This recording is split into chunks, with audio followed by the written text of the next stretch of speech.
Dan the Natural Man Show. Hello. Hello, hello. It's weird here where I'm at. In the mornings it feels like the fall, but then around 12 it feels like summer. But we're creeping toward fall now. Today I want to talk about high blood pressure.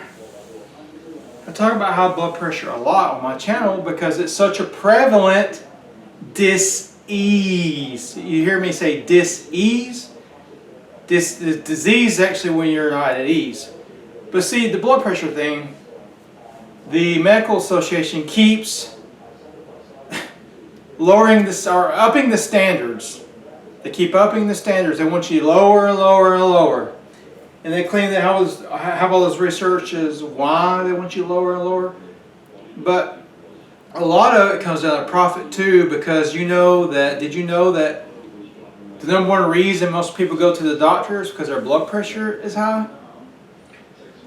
And you know, look, I've been around a while, okay, in the health business and all these things. And I remember talking to an old doctor, an old ER doctor. He'd been there for years. And for older people like 70, 60 plus, he said that 150 over 80 was perfectly fine. Don't mess with it. Because as you age, your blood pressure will go up. There's reasons why your blood pressure goes up.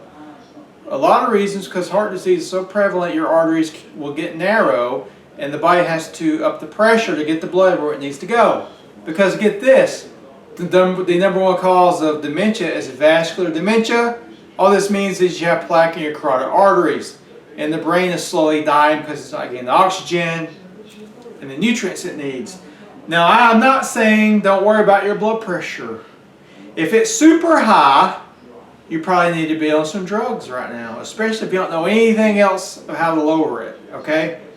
But the beauty is you can work on these lifestyle changes to lower your blood pressure, even if you're on medication. And when your doctor starts to check your blood pressure and it starts to go down, he'll start to lower your medication. Last thing you need to know is medication is just a band-aid. It does not cure high blood pressure. It does not cure the cause of high blood pressure. You know, more common cause of high blood pressure is heart disease, where your arteries start to get narrow. Look, they have found narrow arteries in 10-year-old kids in America that have died in car accidents and things because our diet is so horrendous, okay? So, where am I going with this, okay? So we know that diet is intimately tied with heart disease, blood pressure, blood sugar, all these things. And we have evidence now, and there's people that have done it. Blood pressure, high blood pressure responds really well to lifestyle changes. Look, most of us aren't in good shape. We're not in the shape we need to be. Even me, I'm not in as good a shape as I could be, cardiovascular wise, or even strength wise. I work out hard, but you know, I find myself sometimes I push myself on certain days. I could be even better than I am now. So blood pressure, you want to get your blood pressure down, whether you're on drugs or not, and this is how you do it. If you're overweight, and most of us are overweight, you want to lose weight. Blood pressure responds very favorably to weight loss.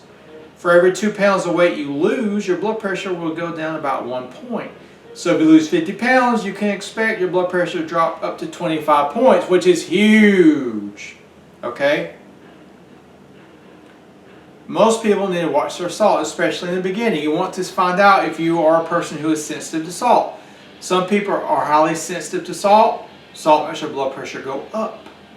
So you want to lower your salt intake to no more than 1,500 milligrams a day. In order to do this, you're going to have to stop eating out. And you're going to have to stop adding salt at the dinner table. Only add some salt to your recipes. And even then, you may want to cut the portion down of salt in your recipe. Start to use other things with flavored food like herbs and spices. Preferably, you can get herbs to help blood pressure like garlic and ginger, things like that. Stress. You got to get your stress under control. I don't know, whatever it takes. Whatever it takes to get your stress under control, you got to do it. If you're stressed out all this time, you feel tense all the time, you got to solve that problem. Chronic stress is a disease driver, okay? You gotta make sure you get enough sleep, 7 to 8 hours a night. Try to go to bed before 12 a.m. Herbally, you want to look at Dr. Christopher's blood circulation formula. Now it's called the blood circ formula. Dr. Christopher's hawthorn berry syrup, and get a high quality beetroot supplement and a high quality magnesium supplement.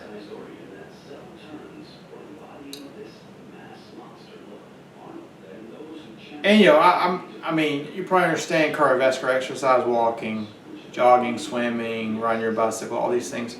You want to start a regimen of that type of exercise. You do want to strength train too, because it helps lower your blood pressure. You could combine some type of strength training with some type of cardio exercise. Do a strength training 2 to 3 times a week. Do your cardio 5 to 6 days a week.